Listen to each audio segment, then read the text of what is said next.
حضور اقدس صلی اللہ علیہ وسلم کا ارشاد ہے کہ تمام اذکار میں سب سے افضل لا الہ الا اللہ ہے۔ سارے دین کا مدار ہی کلمہ طیب ہے۔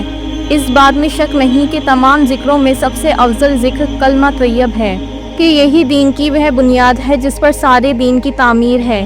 رسول اللہ صلی اللہ علیہ وسلم نے فرمایا، جس نفس کو بھی اس حال میں موت آئے کہ وہ اس بات کی گواہی دیتا ہو کہ اللہ کے سوا کوئی معبود نہیں اور محمد صلی اللہ علیہ وسلم اللہ کے سچے رسول ہیں، اور یہ گواہی دل کے یقین سے ہو تو اللہ اس کی مغفرت فرما دیں گے۔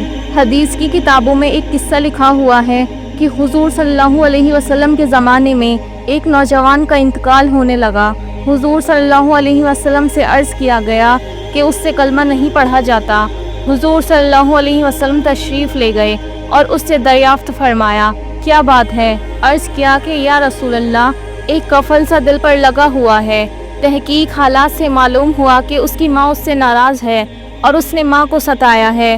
حضور صلی اللہ علیہ وسلم نے ماں کو بلایا اور دریافت فرمایا کہ اگر کوئی شخص بہت سی آگ جلا کر تمہاری اس لڑکے کو اس میں ڈالنے لگے تو تم سفارش کرو گی؟ انہوں نے عرض کیا، ہاں حضور، کروں گی۔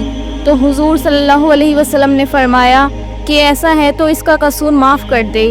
انہوں نے سب معاف کر دیا۔ پھر اس سے کلمہ پڑھنے کو کہا گیا تو فوراً کلمہ پڑھ لیا۔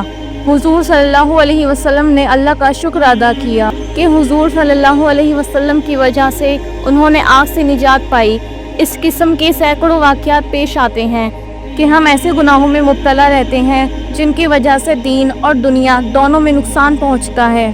حضور اقدس صلی اللہ علیہ وسلم کا ارشاد ہے کہ لا الہ الا اللہ والوں پر نہ قبروں میں دہشت ہے نہ میدان حشر میں۔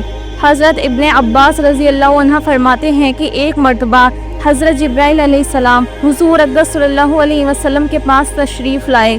حضور صلی اللہ علیہ وسلم نہایت غمگین تھے۔ جبرائیل علیہ السلام نے عرض کیا کہ اللہ جل جلالہ نے آپ کو سلام فرمایا ہے اور ارشاد فرمایا کہ آپ کو رنجیدہ اور غمگین دیکھ رہا ہوں، یہ کیا بات ہے؟ حالانکہ اللہ تعالیٰ تو دلوں کے بھید جاننے والے ہیں۔ حضور صلی اللہ علیہ وسلم نے ارشاد فرمایا کہ جبرائیل، مجھے اپنی امت کا فکر بہت بڑھ رہا ہے کہ قیامت میں ان کا کیا حال ہوگا۔ حضرت جبرائیل علیہ السلام نے دریافت کیا کہ کفار کے بارے میں یا مسلمان کے بارے میں؟ حضور صلی اللہ علیہ وسلم نے ارشاد فرمایا کہ مسلمانوں کے بارے میں فکر ہے۔ حضرت جبرائیل علیہ السلام نے حضور صلی اللہ علیہ وسلم کو ساتھ لیا اور ایک مقبرہ پر تشریف لے گئے جہاں قبیلہ بنو سلمہ کے لوگ دفن تھے۔ حضرت جبرائیل علیہ السلام نے ایک قبر پر ایک پر مارا اور ارشاد فرمایا کہ اللہ کے حکم سے کھڑا ہو جا۔ اس قبر سے ایک شخص نہایت حسین خوبصورت چہرے والا اٹھا۔ وہ کہہ رہا تھا، لا الہ الا اللہ محمد رسول اللہ الحمدللہ رب العالمین۔ حضرت جبرائیل علیہ السلام نے ارشاد فرمایا کہ اپنی جگہ لوٹ جاؤ۔ وہ چلا گیا۔ پھر دوسری قبر پر دوسرا پر مارا اور ارشاد فرمایا کہ اللہ کے حکم سے کھڑا ہو جا۔ اس میں سے ایک شخص نہایت بدصورت کالے منہ والا کھڑا ہوا۔ وہ کہہ رہا تھا، ہائے افسوس، ہائے شرمندگی، ہائے مصیبت۔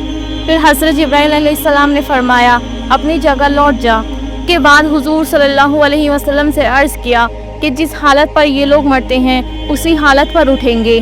ایک حدیث میں آیا ہے کہ جو شخص 100 مرتبہ لا الہ الا اللہ پڑھا کرے اس کو حق تعالی شانو قیامت کے دن ایسی حالت میں اٹھائیں گے کہ 14ویں رات کے چاند کی طرح ان کا چہرہ روشن ہوگا۔ حضرت ابو دردہ رضی اللہ عنہ فرماتے ہیں کہ جن لوگوں کی زبانیں اللہ کے ذکر سے تر و تازہ رہتی ہیں وہ جنت میں ہنستے ہوئے داخل ہوں گے۔